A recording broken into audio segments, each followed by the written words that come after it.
This episode of That BS podcast is proudly sponsored by the Belief System Boss Institute, your definitive destination for re engineering belief systems for success. Whether through our courses, coaching sessions, or conferences, we empower you to take charge of your beliefs and achieve your goals. Be certain to visit us at thebsboss.com.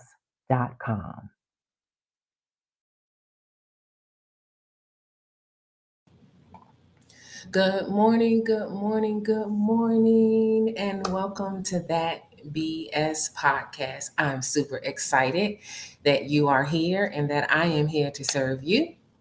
I am your host, Dr. Lisa, the Belief System Boss Extraordinaire. I am your success strategist, your comprehensive coach, published author of several books, and a speaker.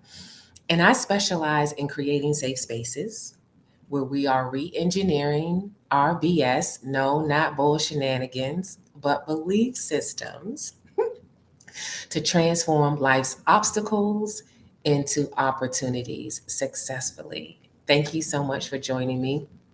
Please remember, I'm going to make my pitch, I'm going to make my plea. Like today's video and share it across your community and subscribe. Thank you so much for those of you who have already subscribed to the channel. I appreciate you. I am grateful.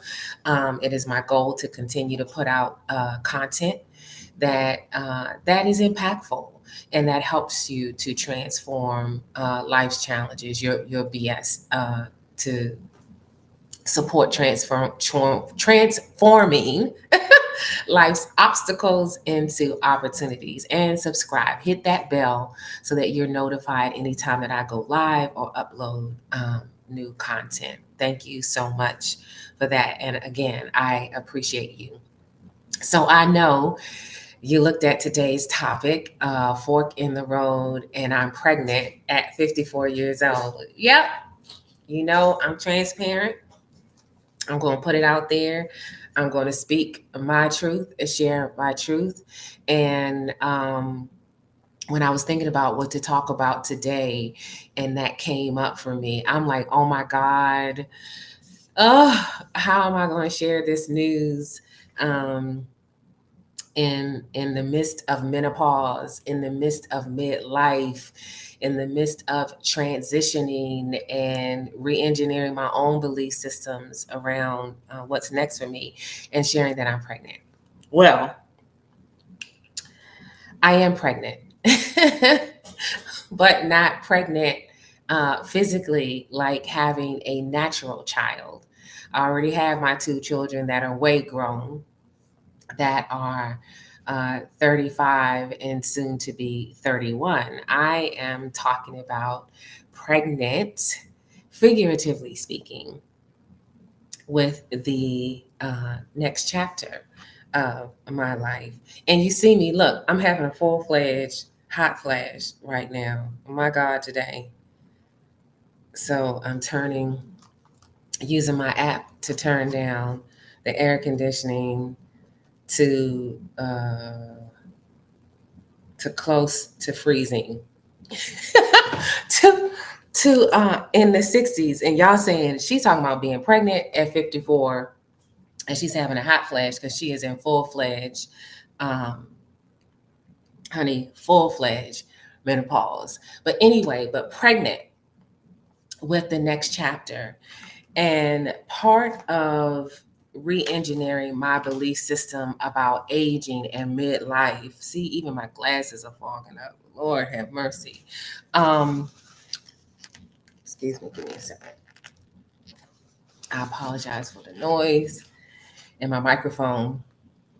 But anyway, but pregnant with the next chapter.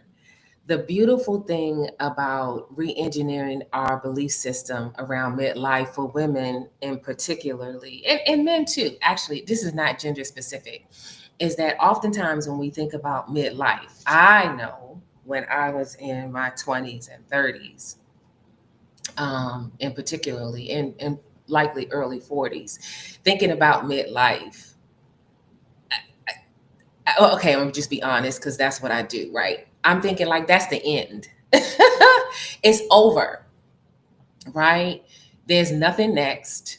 It's just riding off into the sunset, rocking on the front porch, talking about memories and remember when, and when I was a kid, and I remember when, and we used to, and all of those. I won't say negative things, but definitely when I was growing up, midlife wasn't presented in such a way, discussed um, in a way that was empowering, that was encouraging, or really something to look forward to in a positive sense. And when I say look forward to, yes, of course, the empty nest, kids raised, they're going on with their lives, specifically maybe being a grandparent and looking forward to having grandchildren and that sort of thing, and maybe traveling a bit. But there wasn't a lot of discussion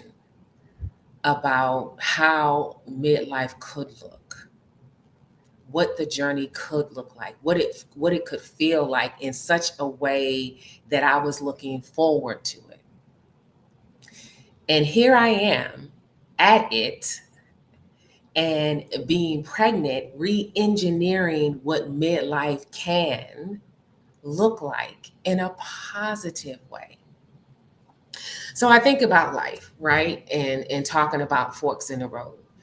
We by the time we get to midlife, we have had at least one, two, three, four, five, at least five major milestones or forks in the road. And I looked at it like this. Around 18, 17, 18, you graduate from high school. That's a fork in the road. Which way are you going to go? Are you going to go off to college? Are you going to start your career? Are you going to join the military? What is the next phase of your life going to look like? That's graduated from high school is a jump off point. It's a fork in the road where some major decision has to be made. Then after you make that decision, if it's college in your 20s, in your early 20s, it is okay, I've graduated college. Now I want to pursue a career in my area, my major area. If it's the military, you're considering next ranks and that sort of thing. If it's already you're in your career, again, it's another milestone, a fork in the road. I'm in my 20s now. What is my life going to look like? Career, relationship wise, right? Actively dating and and potentially seeking someone to marry that you want to settle down with. Then in the 20s and 30s, another chapter, another fork in the road, career advancement. If you found your partner, your life partner, and in your 30s, are you now you starting a family or growing your family, adding to your family, making preparations to expand your family, moving to another area if that's required in order for the family expansion or career goals? Is it going to take you someplace else? Another fork in the road. And then 40s is kind of like a settling in chapter, right? You got your flow. That's when we said in our 40s was, I'm in the zone. I found my zone. And we're kind of for lack of a better term, we're smooth sailing it, right? We've got some experience under our belt. We've got the education. We've gotten some promotions. We by this time we've tried out a few careers and figured out where our sweet spot is and where we're growing and developing. We're raising our children. Everything is focused on them and getting them through high school and off to college and settled in their life. So it's busy. It's a busy time. And then here we find ourselves at this next chapter in our 50s, in our 60s, in the midlife journey, where we are really seeing the manifestation or living, how about this? Living in the manifestation of all of the seeds sown, the experiences, the forks in the road that we've had through our 20s and our 30s and our 40s. And we're actually living in the manifestation. We are partaking of the fruits of our labor. Because I think in the 30s and 40s is the time that we realize, okay, I need to save more toward retirement. I need to invest differently because when I get in my 50s and 60s, this is the kind of life that I want to live. So now here we are in midlife, pregnant. And I think about it, the parallel of pregnant with the next chapter is that now in midlife, because we have experiences, because we've come through several forks in the road, we're not pregnant with possibility. No, ma'am, no, sir. Mm-mm. We have come too far to be pregnant with possibility. We've come too far to be pregnant with potential. Possibility and potential are for individuals who don't have experience. We have knowledge, skills, abilities, executive qualifications. We've got a tool chest full of stuff, so much so that we're teaching other people, mentoring others, coaching others. So at this stage, at this midlife journey, we are not pregnant with possibility. We are not pregnant with potential. We are pregnant with our next chapter. Because we have experience, we are in the place where we get to say to ourselves, flat footed, shoulders squared, looking in the mirror, and say, what do we want to do now? What do we want life to look like? And we have the tools, the knowledge, skills, and abilities and access in order to make it happen.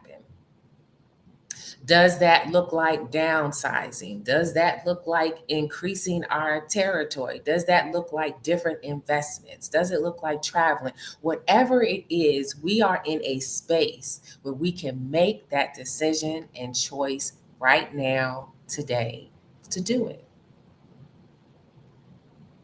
We have it in our DNA to make it happen and manifest it. I think about the fact that I had my children in my 20s. And with each child, I was excited. I made preparation. I got, baby room ready. I had stroller, car seat, everything. I had everything that I needed. All I was doing was waiting for them to get here. I had dreams for them. I had goals. I had aspirations. I mean, everything. I was just ready for them to come. And I knew the sacrifice, right? And the time and investment that I was going to need to make in order to shepherd them into adulthood, right? And what my life looked like. And there were some things that I had to simply put on hold because they were on their way and I needed to make preparation for them. And even in raising them, things that I had to put on hold because I needed the energy and the time to focus on them and the money, okay, and the money to focus on them. So it's the same with us now birthing this next chapter, this midlife journey of our lives, right? Now that the kids are out the way, now that the money, resources, and time and energy that we put into them is now ours, honey. Yes, because it is ours. What do we want to do? What did you sacrifice? And not in a negative way. I'm just because it is what it is. I mean, that's life, right? You have $1, you can only spend it in so many places, point blank, and the period. So, what is it that you want to do now that you have time, now that you have resources, now that you have experience under your belt? What do you want to do? What is it that you put on hold? Is it another degree? Is it a trip around the world? Is it, oh, come on, for those of us that are single, is it a relationship? And how does that relationship look at this stage of the journey? How does it feel? Is it picking up a new habit or hobby, right? Have you always wanted to be a trained chef and go to Cordon Bleu in order to be able to put a different spin on your best dishes? Is it spend more time with family and friends and loved ones? Is it improving your health? Because when our attentions are so divided, a lot of times we put ourselves on the back burner. Is it now improving your health? Is it, I'm just throwing things out there and see where it lands. Am I on your street? Am I in your role? Am I sitting next to you in the pew? Is it a different career? Because we're still young, there's nobody says that you have to stop working at a particular age. You may stop working a particular job, you may retire from a particular job, but it doesn't mean that you can't tackle another career. Is there another career that you wanted to try, but you didn't because maybe you thought it wasn't going to earn enough money to facilitate and take care of and provide for the family that you were raising at the particular time when we were in our 20s, our 30s, and our 40s. But now that those responsibilities are taken care of, what career would you like to do? Try on something different, right? Do you want to learn another language? Learn about another culture? What is it that you would like to do? Because I'm I'm pregnant with the next chapter. You're pregnant with the next chapter. This is what midlife looks like, honey. It's a party. It is a party. And what is the DJ playing? I love to dance. I love music. And now we have a lot of these dances are tied to particular songs. And the one dance I haven't learned yet is, oh God, is it Boots on the Ground? Where the fans at? Where them fans at? That's it. Where them fans at? Yes, honey, I'm going to get it. I promise you I'm going to get it. But is it taking up dance? Is it playing an instrument? Is it becoming a DJ? What is it that you want to do? Because now you can, at this stage of the journey, you can birth whatever it is your heart desires. That is the beauty of midlife. And so it's like wanting a child and being able to go and be artificially inseminated, being able to go and determine the sex of the child, being able to go because we have experience at this stage of our journey, we can mix it up. What is it that you want to do? And the last episode of the podcast, I talked about, I knew I took video of when my last day as a federal employee. I knew I took several different videos, and I found those videos, and I'm going to share them. They're short clips. I don't think I spoke, but anyway, I'm going to, um, let's see, what am I going to do with this? All right. Here it is. Let me cue it up. So, this video clip is my final drive to my place of employment as a federal employee. So let me see if I loaded this thing properly.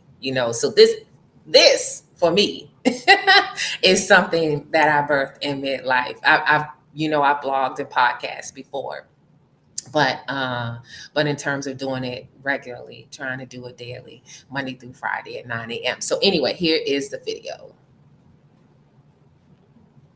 Yes. So this is my final drive into into the workplace as a Fed. Yes, I worked in aviation, so I got to drive to the airport every day for 4 years. Yeah, for 4 years in Lakeland, Florida, at Lakeland Linder International Airport. Yes, my car window was dirty because I drive on 75 headed down to South Florida and them bugs are real. Oh my God. And I didn't wash my car.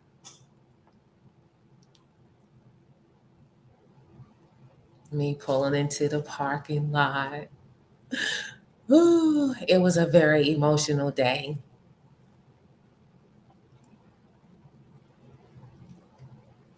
How long is this? Yeah. Yeah, my window was filthy. Okay, so that was my drive to the building. This was my walk.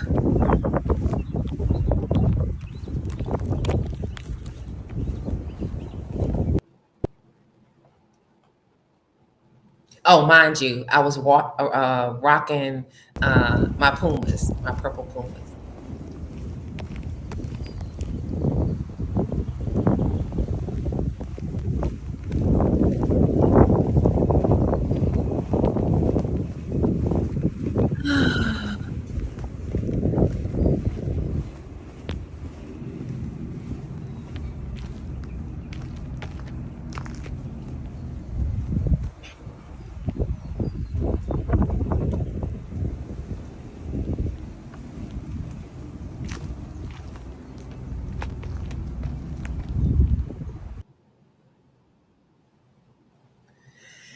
All right, so that was my last swipe of my cat card into the building. And this next video, the last video, and I took several pictures and I didn't upload those, but this last video clip is me making my final stroll into the building and down the hallway.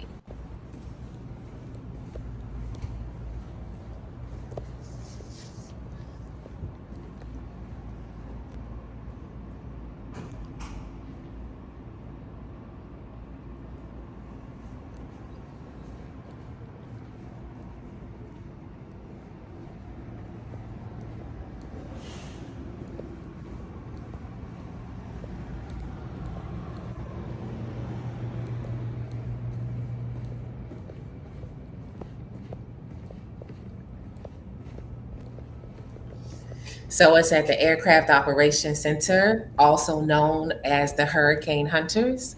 We are the individuals who fly into the hurricane and get drop signs in order to get the science and the research that goes out to the Weather Service and the National Hurricane Center that is pivotal in saving life and property.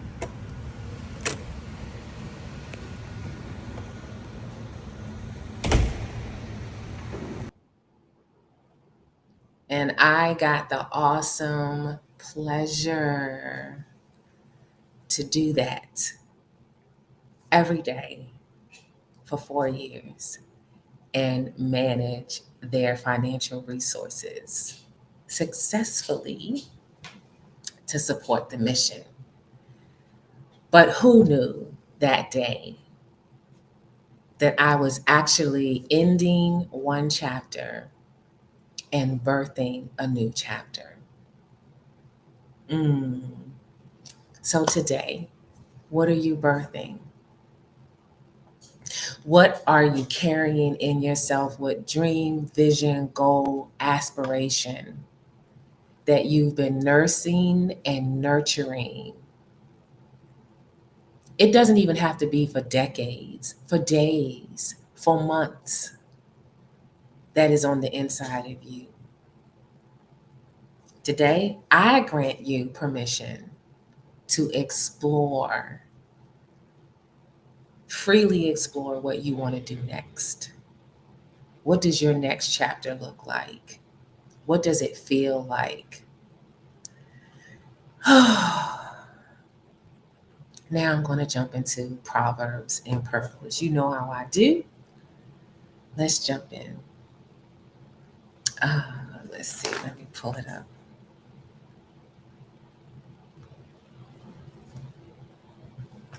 Here we go. Proverbs and Pearls.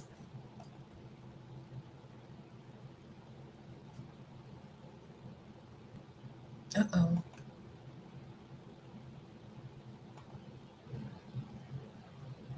It doesn't want to cooperate.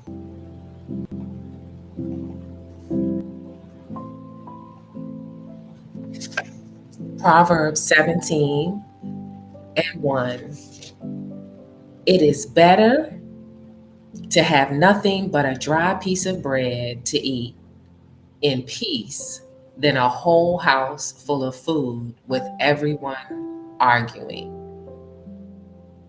Proverbs 17:1, easy to read version. It is better to have nothing but a dry piece of bread to eat in peace than a whole house full of food with everyone arguing. What brings you peace? No matter how big or how small it is. What brings you joy? Unfettered joy.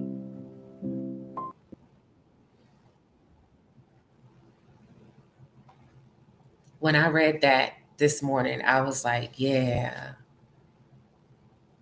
it being better to have nothing but a dry piece of bread to eat in peace than a whole house full of food with everyone arguing.